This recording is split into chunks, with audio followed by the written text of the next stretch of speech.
ጸሎት ማድረግ ነው። ሁሉ ነገር እንዲስተካከል ከፈለግን እግዚአብሔርን መስማቱን መቀጠል አለብን። እንሰማለን። እግዚአብሔር ነግሮን ሰምተናል። እግዚአብሔር ቁረቡ ብሎን ቆርበናል። ታረቁ ብሎን ታርቀናል። ቂም ተው ብሎን ትተናል። ጹሙ ብሎን ጾመናል። ጆሮአችን አልሰማ። የእግዚአብሔርን ቃል የማትሰማ ጆሮ ትቆረጥ ብሏል። ተመልከቱ። ጆሮአችንን ጭው የሚያደርግ ነገር የምንሰማው እግዚአብሔርን መስማት ስላቃተን። እግዚአብሔርን ካልሰማን ጆሮ ጭው የሚያደርግ ነገር አመጣለሁ ይላል።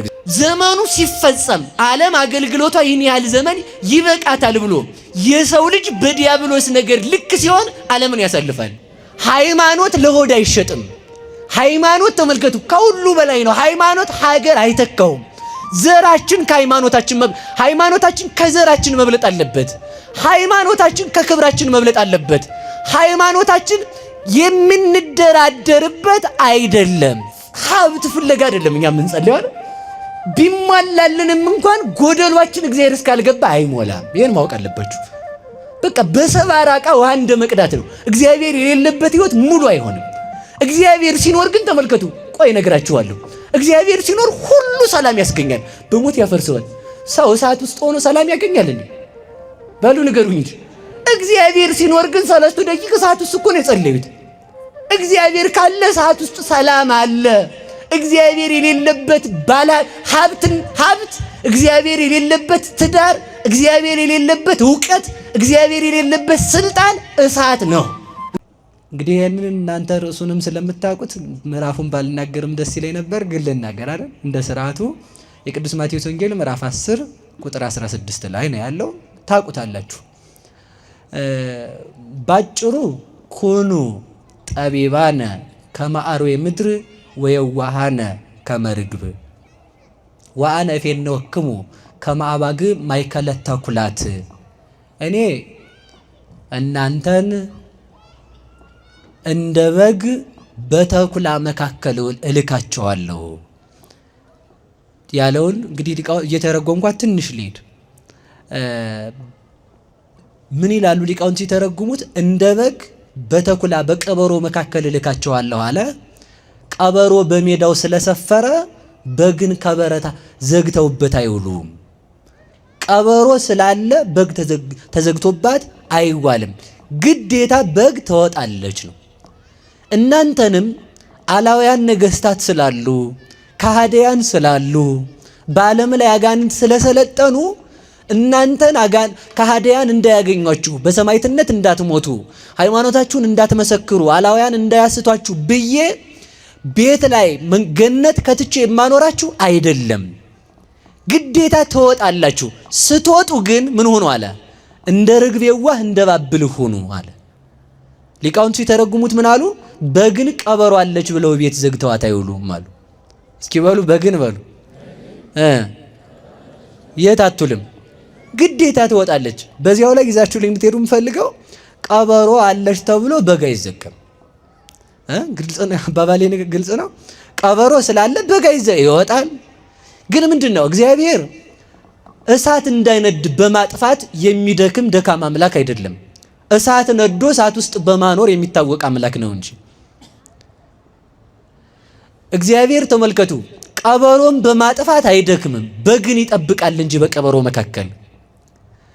እግዚአብሔር መከራን በማጥፋት አይደክምም። ለምን ቢባል የሚመጣው መከራ ሁሉ ከእግዚአብሔር የጥበቃው ኃይል በታች እንደሆነ ለማሳየት ነው። በሉ እስኪ የሚመጣው መከራ ሁሉ በሉ። ክፉ ነገር ሲመጣ እግዚአብሔር ፈጽሞ ዝም ይላል።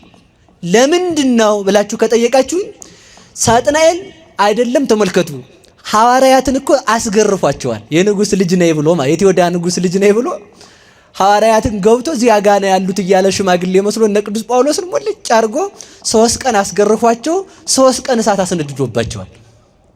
ስለዚህ ምንድነው መሰላችሁ 3 ቀን እሳት ሲነደድባቸውም በከብት ሲያስጎትታቸውም ስጋቸው እየተቆረጠ እንዲጣልም ሲያስደርጋቸው ሽንት ቤት ሲጣሉም ሲያስደርጋቸው እሳት ሲያስከትታቸው በመንኮራኩር እንዲፈጩ ሲያረጋቸው ነገስታት እንዲያርዷቸው ሲያደርግ እግዚአብሔር ዝም ይላል። ለምን ከተባለ የሰይጣን የመጨረሻ ኃይሉ በእግዚአብሔር ዘንድ ኢምንት ነውና። በእግዚአብሔር ዘንድ ሰይጣን የሚያመጣው መከራ ይኸውላችሁ፣ በደንብ ስሙ እሺ። አሁን በደንብ ስሙ። ሰይጣን የሚያመጣው መከራ ገና ከመጀመሪያው እግዚአብሔር ቢያጠፋው በዚህኛው መከራ እኮ አሸንፈው ነበር እንዳይል። ሰይጣን የሚያመጣው መከራ ከእግዚአብሔር የረድኤቱ ጥበቃ በታች ነው ማለት ነው። እስኪ በሉ ሰይጣን የሚያመጣው መከራ በሉ ከማን ረድኤት በታች ነው? ከእግዚአብሔር ኃይል በታች ነው።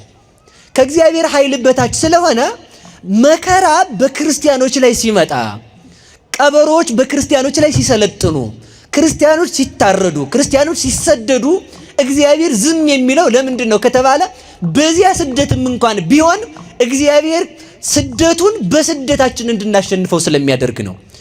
አላውያን ነገስታት የሚያመጡት መከራ ከእግዚአብሔር የረድኤት ጥበቃ በታች እንጂ ከእግዚአብሔር ኃይል በላይ አለመሆኑን ለማሳየት እግዚአብሔር ዝም ይላል።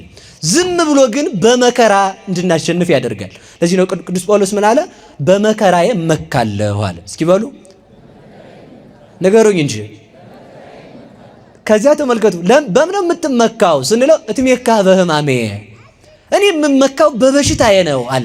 ለምን ስንለው ተመልከቱ፣ ከመይድር ኃይለ ክርስቶስ በላይ የእግዚአብሔር መሆኔ መታወቂያው፣ የእግዚአብሔር መሆኔ መታወቂያዬ እኔ መከራ መቀበሌ ነው። ለምን ካላችሁን ፈጣሪ የመከራ ተቀብሏልና አለ። ለዚህ ነው ሊቁ ሲናገር ድውዩ ጳውሎስ ድውያንን ይፈውሳል። በሽተኛው ጳውሎስ ተመልከቱ፣ አካሉ ሳይሆን ልብሱ ይፈውስ ነበር። በሽታ የነበረበት ቅዱስ ጴጥሮስ አካሉ ሳይሆን ጥላው ይፈውስ ነበረ። እነሱ እየሞቱ የሞቱትን ያስነሳሉ። እነሱ እየጨለመባቸው ለጨለመባቸው ብርሃን ይሆናሉ። እነሱ እየታሰሩ የታሰሩትን ይፈታሉ። እነሱ እየተራቡ የተራቡትን ያጠግባሉ። እነሱ እየተቸገሩ ችግረኞችን ነፃ ያወጧቸዋል። ስለዚህ ተመልከቱ፣ በዚህ የተነሳ ተመልከቱ ክርስቶስን ይመስሉታልና መከራ ወደ ክርስቲያን ሲመጣ ዝም የሚለው እግዚአብሔር እርሱን እንድንመስል ስለሚፈቅድ ነውና በመከራ እንድንመስለው መድኃኔዓለም ይርዳን። ይሄን ካልኩ ወደ ነገሬ ብቻ ልሂድ። ርግብንም አልተረጎምም እዛው እባብ ጋር ብቻ ማለት ነው። እስኪ እባብ በሉ። ለመጥራትም ፈራችሁት ማለት ነው አይደል? ጥሩ ነው። ጥያቄ ጠይቂያችሁ ነው ወደ ትምህርቱ የምገባው። እባብ የሚፈራው ምንድን ነው? አቤት፣ እባብ ምን ይፈራል?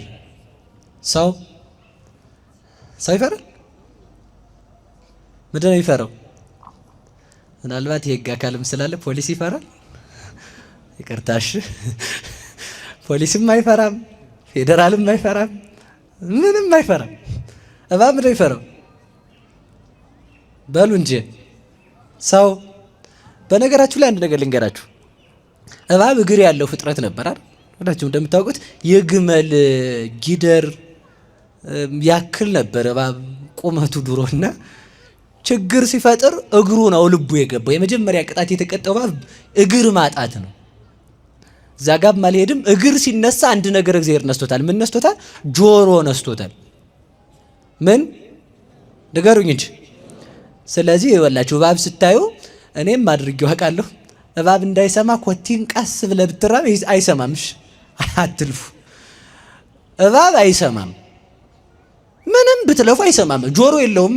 እግዚአብሔር እባብን ከበደለው በደል ሁለት ነገር ነው። አንደኛው እግሩን አሳጥቶታል። ምክንያቱም ታስታውሳላችሁ ዲያብሎስን ተሸክሞት የወጣ እኮ እግር ስላለው ነበር በተራራ ላይ። አሁን ግን እባብ ገደል ወጣለሁ ቢል ወርዶ ስር ነው የሚያርፈው። አይሆንለትም ማለት ነው። እና ክፉ ስራ መስራት እግር ያሳጣል፣ እግር ያሳጣል ክፉ ስራ መስራት ማለት ነው። እና ተመልከቱ፣ ከዛ ሁለተኛው በደል ምንድነው? ጆሮውን ነው የለቀለቀው። እግዚአብሔር ጆሮውን ደፍኖታል። እባብ ቢያንስ ብዙ አይነት ነው ያለው። እንግዲህ ጥናት አጥኚዎች እንደሚትሉት ወደ 1000 አካባቢ አይነት የእባብ ዝርያ አለ። እኔ ግን እየነገርኳቸው ያለሁት እግር ስለሌለው እባብ ነው እያወራ ያለሁት። እሺ በዛ እንድትሰሙ ብዬ ነው። እቺ እናንተ ጥናት ደግሞ መጥፎ ናታ። እግር ያለው አለ ዘንዶ ምናምን እንዳትሉ ብዬ ነው። እሺ ስለዚህ ምንድነው ያንን ጆሮ ያለው እባብ አለ። እኔ ግን ስለሌለው ነው እያወራ ያለሁት።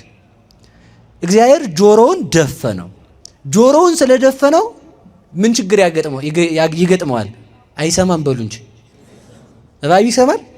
እሪ ብንል እባብ ይሰማል? አያችሁ፣ እባብ አንድ ችግሩ አይሰማም። እባብ ሁኑ ማለት ጆሮአችሁን ድፈኑ ማለት ነው? እንደዚያም አይደለም። ጆሮ ካልሰማ እባብ ምን ይፈራ ይችላል? ድምፅ ሰምቶ አይፈራም። እባብ የሚፈራው በትር ነው ይላል። ስለዚህ እባብ ጆሮ ስለማይሰማ ምን ማለት አለበት? ማየት አለበት ማለት ነው። እየሰማችሁ ነው? ሰው ቀጥ ብሎ ከቆመ ግንድ ሊመስለው ሁሉ ይችላል እባብ፣ ምክንያቱም ካልተንቀሳቀሰ። ለዚያ ነው እባብ አፉን ከፍቶ ያገኘውን ሁሉ በጎዳና ድንጋይ የሚሆን ምን የሚሆን ጠቅ እያደረገ ነው የሚሄደው። ጆሮ የማይሰማ ሰው እንደተናደፈ ይኖራል። እባብ የሚባሉ መናፍቃን ናቸው፣ ሌላ ማንም አይደለም። የእግዚአብሔርን ሕግ ሳያውቁ ያገኙትን የሚናደፉ ማለት ያገኙትን የሚሳደቡ ማለት ነው። ወላ ቅዱሳን የለ፣ ወላ እግዚአብሔር የለ፣ ወላ እመቤታችን የለ፣ ማንም አይቀራቸው ማለት ነው። እኛን ተውት፣ እዚህ ጋር ያለነውን ማለት ነው። ሁሉን ምን ችግሩ ምንድነው ካላችሁ ጆሮአቸው ስለማይሰማ ያገኙት ሁሉ ምን ይመስላቸዋል? ሕይወት ያለው ጠላት ይመስላቸዋል ማለት ነው። ከዛ የተነሳ ያገኘውን እየነደፈ የሚሄድ አሁን ሰውም ያገኘውን ነው እየተሳደበ የሚሄደው አይደል? እኛም ቤት ገብቷል ያገኘውን ጥርግርግ አድርጎ የሚሳደብ የማይመርጥ ሰው ማለት ነው። ደግሞ ምንድነው ችግሩ? ጆሮ አይሰማም። ምን አይሰማም? በሉ ንገሩኝ እንጂ እንሰማለን፣ እኛ እንሰማለን።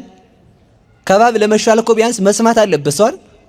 እንሰማለን። እግዚአብሔር ነግሮን ሰምተነዋል። እግዚአብሔር ቁረቡ ብሎን ቆርበናል። ታረቁ ብሎን ታርቀናል። ቂም ተው ብሎን ትተናል። ዘረኝነት ተው ብሎን ትተናል። ጹሙ ብሎን ጾመናል። አልጾምንም። ጆሮአችን አልሰማ አለ። ለዚህ ነው ነቢዩ ምን አለ? የእግዚአብሔርን ቃል የማትሰማ ጆሮ ትቆረጥ ብሏል። ተመልከቱ። ለዚህ ነው ጆሮአችንን ጭው የሚያደርግ ነገር የምንሰማው። ጆሮአችንን ጭው የሚያደርግ ነገር የምንሰማው እግዚአብሔርን መስማት ስላቃተን ነው። ሁሉ ነገር እንዲስተካከል ከፈለግን እግዚአብሔርን መስማቱን መቀጠል አለብን። እግዚአብሔርን ካልሰማን ጆሮ ጭው የሚያደርግ ነገር አመጣለሁ ይላል እግዚአብሔር። ስለዚህ እግዚአብሔርን የሰማ ሰው ይባላል ማለት ነው። እግዚአብሔርን የሰማ ሰው። ስለዚህ ምንድነው ወደ ነገር ይልድ። ስለዚህ እባብ ጆሮ ስለማይሰማ አይኑ ነው የሚያየው። አይኑ ስለሚያይ ተመልከቱ፣ የሚንቀሳቀስ ነገር ይፈራል። ሰውን በትር ይዞ ካየው እባብ ይፈራል ማለት ነው። በሉ እስኪ በሉ በትር ማን እባብ የሚፈራው ምንድነው? ንገሩኝ እንግዲህ። መድኃኒቱ ምንድነው? እባብ እንዳያየኝ ኮሽ ሳላረግ ልሂድ ብትል አይሰማም። ካየህ ነው የሚሮጠው። ስትንቀሳቀስ ካየህ ይሮጣል።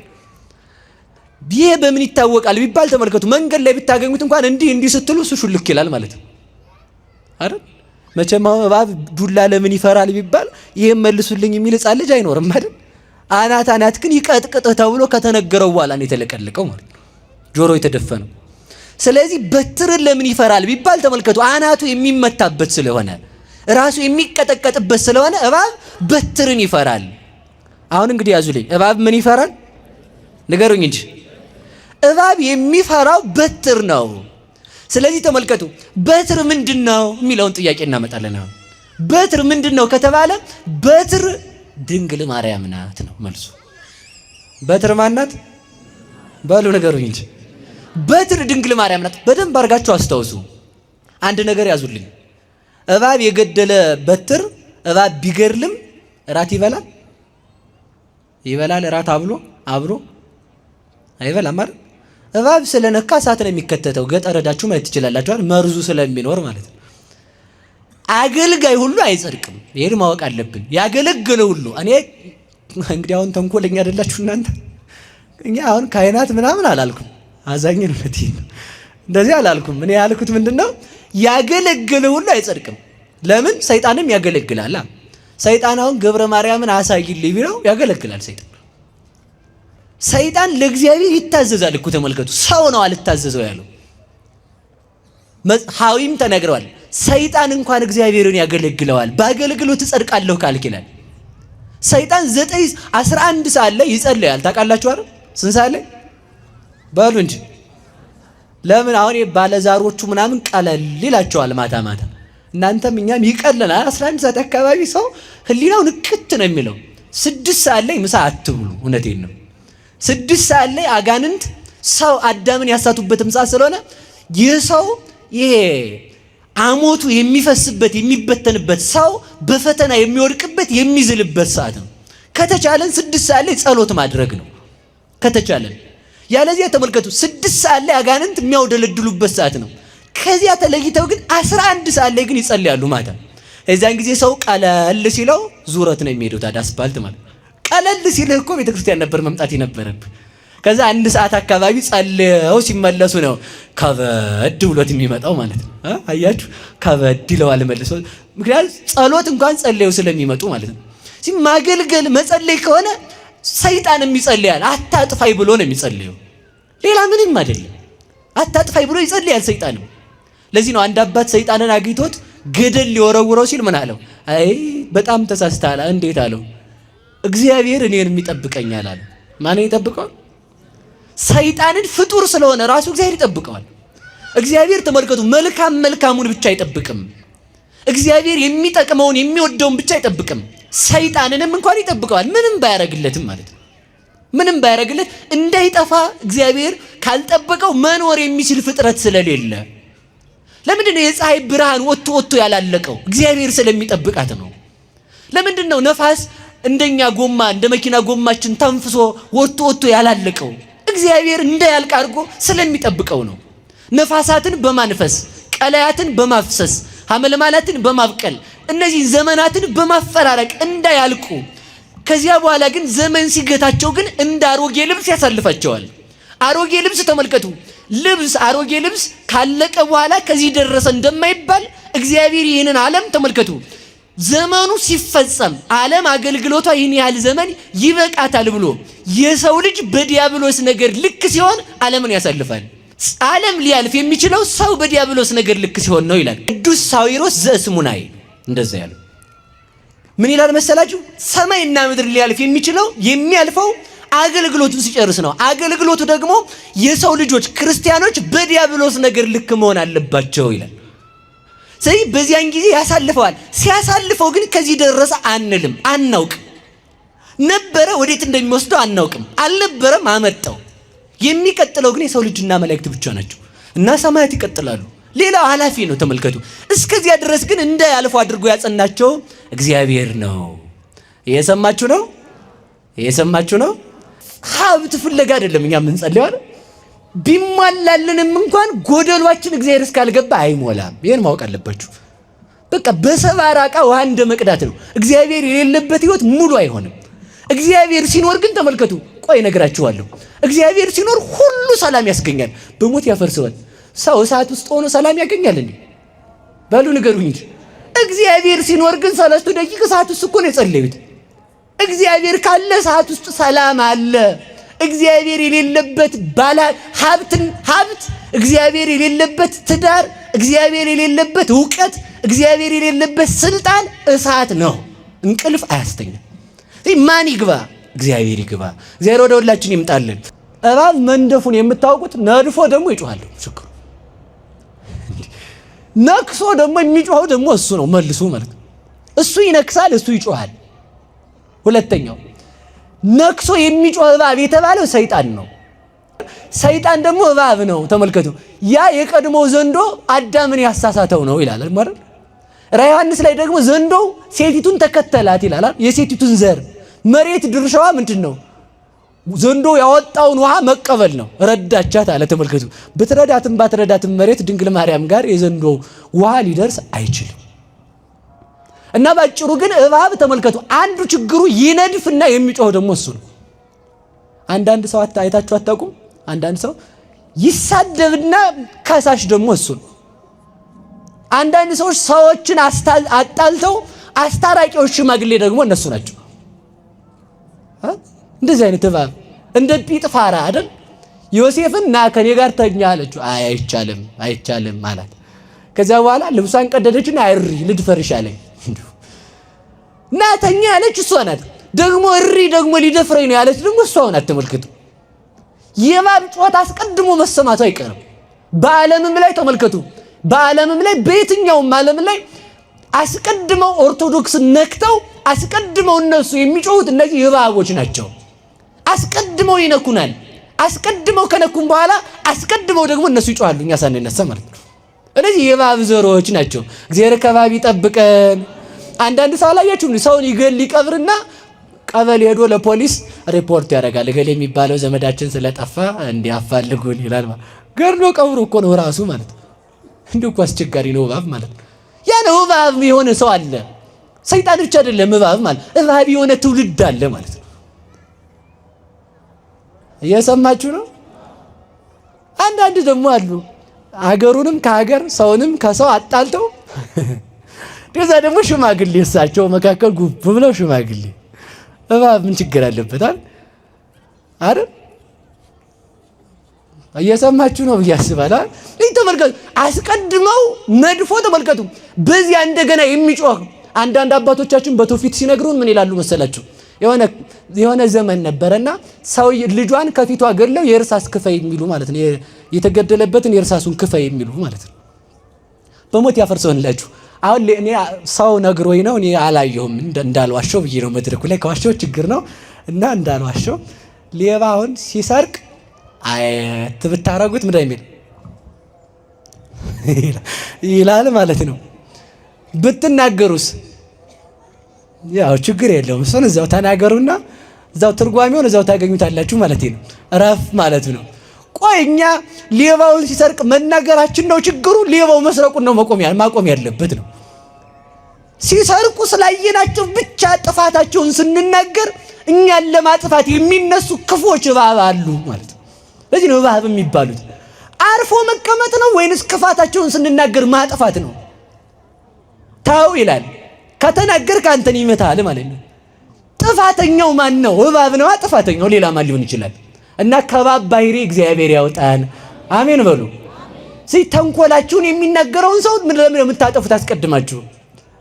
አሃ እንደዚህ አላረክም በዚህ ቀን ቆይ እንተያያለን። ባለሀብት እኮ ተመልከቱ። አሁን ድሃ ምስኪን ድሃ እናቴ ባለሀብት ከተጣላ ሲፈራ ነው የሚያድረው። ማታ ምን ይታወቃል? አጠጥቶ እንዲያ ቢያደርግ ይሁን እኮ ተመልከቱ። አይታወቅም። ባለስልጣን ከተጣላ ይቅር በለኝ ትላለህ፣ ፈርተም ቢሆን ማለት ነው። ድሃ ከተጣላ ምን ያመጣል? እባክህ ልሞሱ እባብ ነህ አንተ ማለት ነው። ተመልከት እንግዲህ እና እግዚአብሔር ከእባብ ባህሪ ያውጣን። አሜን በሉ እስኪ። እግዚአብሔር ከእባብ ያውጣን። እንደ እባብ ብልህ ሁኑ እስኪ በሉ። እንደ እባብ በሉ። ትምህርቴን በዚህኛው ልጠቅልለው ብዬ ነው። በዛኛው አድርጌ ከምጨርሰው በዚህ ልጨርሰው። እንደ እባብ በሉ። ምን ሆኑ? እንደ እባብ ብልህ መሆን ምንድን ነው? እሱን ብቻ ነው የምነግራችሁ። እንደ እባብ ብልህ ሁኑ ማለት አሁን እንዳልነው ሰው ንደፉ ማለት ነው አይደለም። እንግዲያውስ ተመልከቱ፣ እባብ ሁኑ ማለት ሰውን በመርዝ ጨርሱት ማለት ነው አይደለም። ተመልከቱ፣ ካልተረጎሙት ከየት ያመጡታል መናፍቃኑ? እንደ እባብ ብልህ ሁኑ ማለት ተመልከቱ፣ እባብ ራሱን እንደማያስመታ ተመልከቱ፣ እናንተም ራሳችሁን ጠብቁ ማለት ነው። እስኪ በሉ ራሳችሁን በሉ። ምን በሉ? ራሳችሁ ምንድነው? እናንተ የኛ ራሳችን ምንድነው? ራስ ሃይማኖት ነው። እስኪ በሉ ራስ በሉ። ምንድነው ራስ? እባብ ተመልከቱ፣ ራስ ውስጥ ካልተመታ ወገቡን ብትቀጠቅጠው አይሞትም። አንዳንድ ሰው ይላል ቁጫጭ ገለዋል ይላል። ጌታዬ አይገለውም። እሺ ቁጫጭ ይሄን በደንብ ወቅ። ከምላሱ መርዝ አውጥቶ ሰውነቱን ይፈውሰዋል። ሰውነቱን ስለሚያድነው ተመልከቱ፣ ራሳችሁን ጠብቁ። እባብ ተመልከቱ፣ የመጀመሪያ ከቤቱ እንደወጣ ሰው ድንገት ካልደረሰበት ድንጋይ ላይ ሆኖ ግራና ቀኝ ያያል። ግራና ቀኝ አይቶ ሰው አለመኖሩን ሲያረጋግጥ መንገድ ይጀምራል።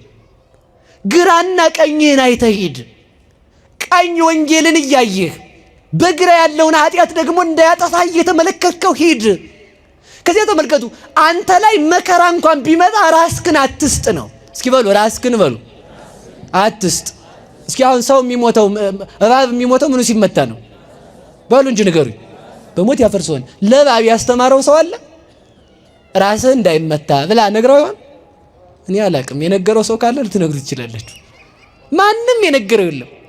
እግዚአብሔር ተመልከቱ፣ ወደ እባብ እንደ እባብ ብልህ ሁኑ ሲለን ራሳችሁን፣ ራስ ክርስቶስ ነው። ክርስቶስ ደግሞ ሃይማኖት ነው። ሃይማኖታችሁን እስካላጣችሁ ድረስ የሚያጠፋችሁ የለም ማለት ነው። እስኪ በሉ ሃይማኖታችሁን በሉ እስካላጣችሁ። እሺ ሃይማኖት ለሆድ አይሸጥም። ሃይማኖት ተመልከቱ ከሁሉ በላይ ነው። ሃይማኖት ሀገር አይተካውም። ዘራችን ሃይማኖታችን ከዘራችን መብለጥ አለበት። ሃይማኖታችን ከክብራችን መብለጥ አለበት። ሃይማኖታችን የምንደራደርበት አይደለም። አስፈቅደን እስካላመን አስፈቅደን አናመልክም። እውነቴን ነው የምላችሁ። አስፈቅደን እስካላመን አስፈቅደን አናመልክም። እባብ የሚሞተው ራሱን በተመታ ጊዜ እንደሆነ ክርስቲያን የሚሞተው ሃይማኖቱን በካደ ጊዜ ነው። እስኪ በሉላችሁ ክርስቲያን የሚሞተው በሉ መቼ ነው ንገሩኝ እንጂ። ሃይማኖትን መያዝ ነው እንግዲህ እንደዛ ከሆነ እባብ የሚፈራት በትር የተባለችው ሃይማኖት ናት። ሃይማኖት ካለ ሰይጣን ይፈራል። በቃ አለቅ። እግዚአብሔርን ካመንክ አንተ ከሰይጣን ጋር ህብረት የለህም። ስለዚህ ተመልከቱ ሃይማኖትን መያዝ እንደምን ያለ መታደል መሰለችሁ። ስለዚህ ተመልከቱ ራስ በሐዋሳት ላይ ተመስርቶ ይኖራል። የራስ ተመልከቱ ሐዋሳትን እንደሚመራ የሃይማኖታችን መሪ ክርስቶስ ነው። ራስ ክርስቶስ ነው። አንገት ሃይማኖት ነው። እጅ ተመልከቱ ዲያቆናት ናቸው። እግር ምእመናን ናቸው። አይን ካህናት ናቸው። ከንፈር ተመልከቱ ከንፈር ሊቃውንተ ቤተ ክርስቲያን ናቸው። ጸጉር ደቀ መዛሙርት ናቸው። ራስ ላይ የበቀለውን ጸጉር ቅጫም ሲያበቅል ፎረፎር ሲይዝ መድኃኒቱ መላጨት ነው፣ አንገት መቆረጥ ነው። የትኛው ነው መድኃኒቱ? መላጨት፣ አንገት መቆረጥ። በሉ ንገሩ። በሞት የመጨረሻዬ ነው። መላጨት፣ አንገት መቆረጥ። አረ ንገሩ። አዎ የቅጫማም ጸጉር አለ ፎረፎራም ማለት ነው። አረ ፎረፎራምን ጸጉር መድኃኒቱ ዝም ብሎ ከስር ሙልጭ አድርጎ መላጨት። ያ ማለት ምን ማለት ነው? ቤተ ክርስቲያን ላይ ተተክለው ክህደት የሚያፈልቁ እስከ ላይኛው ማይረግ እንኳን ቢሆኑ እነሱን መድኃኒቱ መላጨት ነው ማለት ነው። ገብቷችኋል? ያን ቅማላሙን መላጨት፣ ጸጉሩን ልጭት ስታረጉት አዲስ ይወጣል። በቃ ራስ ላይ ጸጉር ስለወጣ አንገቴን ነው የምቆረጠው። እስኪ በል ተቆረጥ ይለይልህ። እስኪ በል ተቆረጥ ማለት ነው ከፈለክ። ሃይማኖቴ ውስጥ አንዳንድ ክፉ ሰዎች ስላሉ እኔ ልክድ ነው። እስኪ በል ከተጠቀመ ካድ ከጠቀመ ማለት ሌላ እምነት ካለ የለም። በአካል ላይ አንድ አንገት ነው ያለው፣ አንድ ራስ ነው ያለው። ሁለት እጅ አለ። አዎ ሁለት እጅ አለ፣ ግን ራስ አንድ ነው፣ አንገትም አንድ ነው። እግዚአብሔርም አንድ ነው፣ ሃይማኖትም አንድ ነው። ራስ ላይ ያለን ጸጉር ምን ያረጉታል አሉ መሰላችሁ ሊቃውንት ሲተረጉሙት? የቅማላሙን ጸጉር ፎረፎራሙን ጸጉር በምላጭ ሲላጩት አሉ አርዮስን ተመልከቱ በስልጣነ ክህነት በውግዘት ከቤተ ክርስቲያን ሲለዩት ከዛ አዲስ ጸጉር ይወጣል አሉ። ከሃዲ ሰው ቢኖር ከሃዲውን ክህደቱን ነው እንጂ ቆርጠን የምናወጣው ቤተ ክርስቲያንን የምንተዋት አይደለንም። እግዚአብሔር ስንት ስለሆነ ሃይማኖት ስንት ስለሆነ በሉ ንገሩኝ እንጂ። ስለዚህ እኛ ለምንድን ነው ታዲያ አንድ ሰው የሆነ ችግር በፈጠረ ቁጥር ሃይማኖት እንዲህ ነው የምንለው? ሃይማኖት በቃ ይሄ ነው። ትላጫለህ አዲስ ጸጉር ይወጣል። ከቆሻሸ ትታጠባለህ ንጹህ ይሆናል። ከዛ ውጪ የለም። ስለዚህ ተመልከቱ ራስ ክርስቶስ ነው። በሉ እስኪ ራሳችን ማን ነው? የምናምነው ክርስቶስን ነው። በዚህ ቤተ ክርስቲያን የዚች ቤተ ክርስቲያን ጌታዋ፣ ፈጣሪዋ፣ መጋቢዋ፣ መሪዋ በውስጧ የሚፈተተው የሚደረሰው ኪዳን፣ የሚጸለየው ጸሎት፣ የሚቀደሰው ቅዳሴ፣ የሚደገመው መልክ፣ የሚነበበው ስንክሳር የክርስቶስ ነው። በሉ የክርስቶስ ነው በሉ። ቅዱሳን ግን ተመልከቱ አካል ናቸው። እስኪ በሉ አካል በሉ በሉ ንገሩኝ። ራሳችሁን እወደዋለሁ እግራችሁን በዱላ ብለው ደስ ይላችኋል? በሉ እንጂ ታክሲ ላይ ሲገባ ሰው ሲረግጣችሁ ምን ያህል ነው የምትቆጡት? ስለዚህ ተመልከቱ እግዚአብሔርን እወደዋለሁ። እሺ አቡነ ገብረ መንፈስ ቅዱስን አልወድም ጅል። እግዚአብሔር ራስ ነው። ልብ ያረጨው ለራስ የሚደርስ ደም የለም። ተመልከቱ በክርስቶስ ተመልከቱ ከክርስቶስ የተለየ ቅዱስ የለም። እንኳን ከክርስቶስ ተመልከቱ ከክርስቶስ የተለየ እንኳን ቅዱስ ከክርስቶስ የተለየ ምእመን የለም ነው የምላችሁ እኮ። እንኳን አቡነ ገብረ መንፈስ ቅዱስ አንድን ሰው መስደብ እግዚአብሔርን መስደብ፣ አንድን ሰው መጥላት እግዚአብሔርን መጥላት፣ አንድን ሰው ማዋረድ እግዚአብሔርን ማዋረድ፣ አንድን ሰው መስደብ እግዚአብሔርን መስደብ ነው። ተመልከቱ እንኳን ማንን በሉ እንጂ ንገሩኝ እንኳን ማንን። ስለዚህ መናፍቃኑ የተሳሳቱት ኢየሱስን እንወደዋለን ቅዱሳንን አንወድም። ክርስቶስ ራስ ነው።